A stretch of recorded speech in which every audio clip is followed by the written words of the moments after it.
प्रश्न एक mega city में लोकल बस में यात्रा करते यात्रियों का विशाल समूह में से उनके द्वारा किए गए मासिक यात्रा खर्च निम्नानुसार सारणी है। ओके, ये सारणी हमें दी है।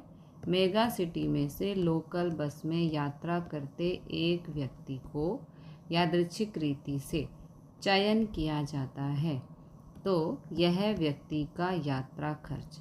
यहाँ पे हमें 3 प्रश्न दिए हैं जिनका हमें आंसर फाइंड करना है।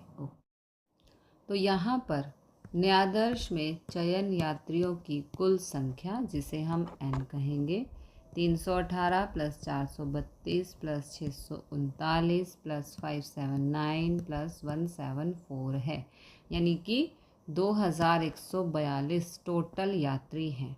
तो पार्ट 1 में घटना ए बराबर यात्री का यात्रा खर्च 900 से अधिक हो, वह घटना P ऑफ A रुपये 900 से अधिक यात्रा खर्च की सापेक्ष आवृत्ति, ओके, इज इक्वल टू 900 से अधिक यात्रा खर्च वाले यात्रियों की संख्या अपॉन में न्यायादर्श के कुल यात्री की संख्या।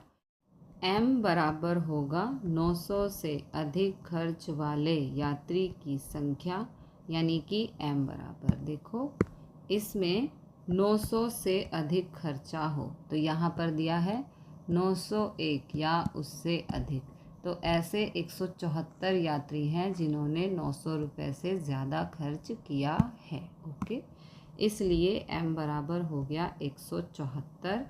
P of A m/n, m है 174, n है 2142, कैंसिल करने पर ये आंसर आएगा। ओके, घटना B बराबर अधिक से अधिक यात्रा खर्च 700 हो, वह घटना P ऑफ B बराबर 700 से अधिक यात्रा खर्च करने वाले यात्रियों की सापेक्ष। तो 700 से अधिक, इसने कहा है अधिक से अधिक यात्रा खर्च 700, यानी कि 700 से कम होना चाहिए। ओके, 700 से ज़्यादा नहीं होना चाहिए।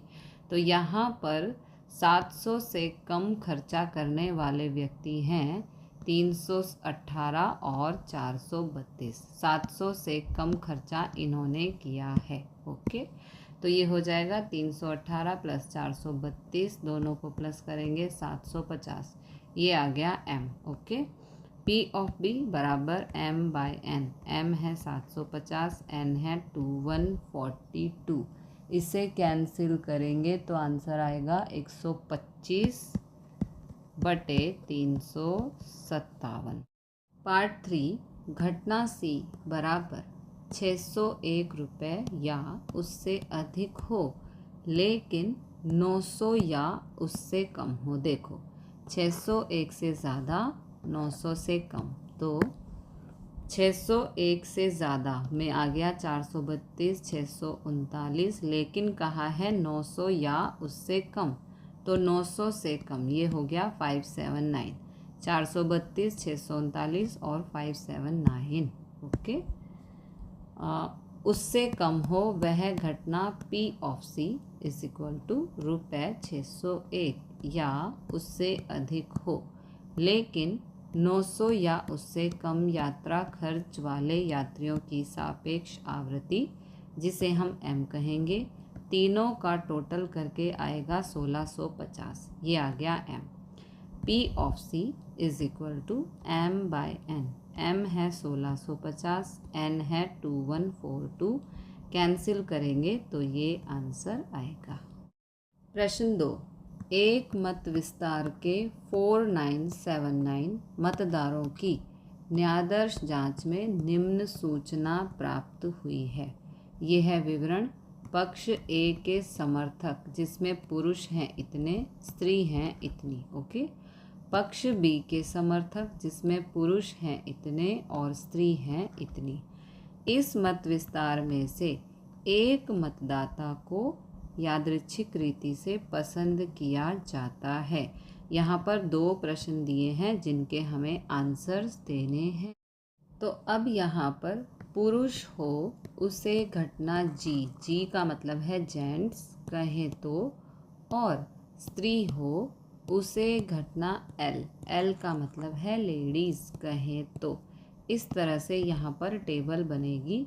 ये विवरण ए बी, ये हैं जेंट्स, ये है लेडीज़, इन दोनों का सम ये है, इन दोनों का सम ये है। ओके, और यहाँ पर है इन दोनों का सम। ओके, तो पार्ट 1 में यदि मतदार पुरुष हो, पुरुष का मतलब जेंट्स, ओके, तो पक्ष ए का समर्थक हो, जेंट्स हो और ए का समर्थक हो, अर्थात जी बन चुकी है, उसी शर्ताधीन ए बने, तो ये हो जाएगा ए बाय जी।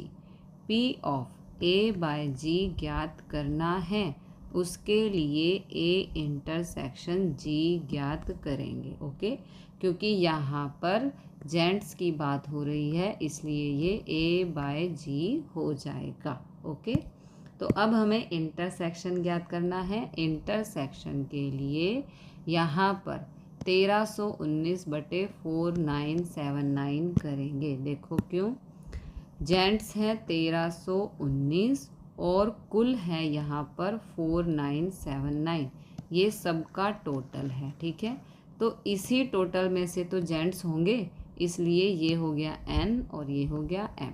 ठीक है, तो 1319 बटे 4979 P of G 2536, P of G 2536। देखो जेंट्स हैं यहाँ पर 2536, इसलिए 2536 अपॉन में 497 हो जाएगा। ओके, तो अब यहाँ पर P of A by G find करना है। नीचे G है इसलिए यहाँ पर P ऑफ G, ऊपर आता है इंटरसेक्शन। अब यहाँ पे इसको सिंप्लीफाई करेंगे, ये वाली जो वैल्यू है ये यहाँ पे जाके रेसिप्रोकल हो जाएगी, ये हो जाएगा कैंसिल, तो यहाँ पर आंसर आएगा 1319 बटे में 2536।